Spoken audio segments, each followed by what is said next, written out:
নির্মাণের ৫ বছর পরও চালু হয়নি জয়পুরহাট পৌরসভার আধুনিক ল্যান্ডফিল্ড ও পয়ঃবর্জ্য শোধনাগার। শোধনাগারটি চালু না হওয়ার পেছনে পৌর সংশ্লিষ্টদের অব্যবস্থাপনাকে দায়ী করেছেন স্থানীয়রা।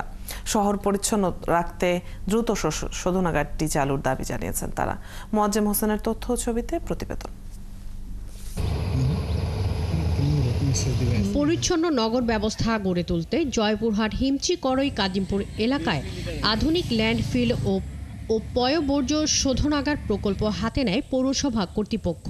৫ কোটি ৭১ লাখ টাকা ব্যয়ে ২০১৯ সালে শেষ হয় শোধনাগারের নির্মাণ কাজ। তবে নির্মাণের ৫ বছরেও শোধনাগারটি চালু হয়নি, ফলে পয়ঃবর্জ্য নিয়ে পৌরসভাবাসীর ভোগান্তি কমেনি। স্থানীয়দের অভিযোগ, পৌর কর্তৃপক্ষের অব্যবস্থাপনাতেই পুরো প্রকল্পের কাজ শেষ হয়নি। ৪-৫-৬ বছর হয়ে যাচ্ছে, এখানে কোনো কিছু কাজ হয়নি। আগে পর্যন্ত কোনো কিছু ফেলায়নি। বর্তমানে যে জায়গার জমির দাম, এটা যদি চালু হতো তাহলে অবশ্যই আমাদের এই এলাকায় উন্নতি হতো বা এই জমির দাম সবকিছু বাড়তো। ল্যান্ডফিল আর বর্জ্য শোধনাগারটি কবে নাগাদ চালু হবে তা বলতে পারছে না পৌর কর্তৃপক্ষ। তবে পৌরসভার প্রকৌশলীর দাবি, শোধনাগারটি আংশিকভাবে চালু আছে। লিকুইড জাতীয় যে ডাম্পিং ময়লা, সেগুলোর আংশিক কিছু কার্যক্রম চালু হয়েছে। আর ফিল্ডের যে কার্যক্রম, বর্জ্য শোধনা কার্যক্রম বিষয়টি, সেটা এখনো চালু হয় নাই। রিপোর্টের ভিত্তিতে আমরা ডাস্টবিন ক্রয় করেছি এবং কিছু ডাস্টবিন আমাদের প্রজেক্ট থেকে পাইতে সময় লেগেছে।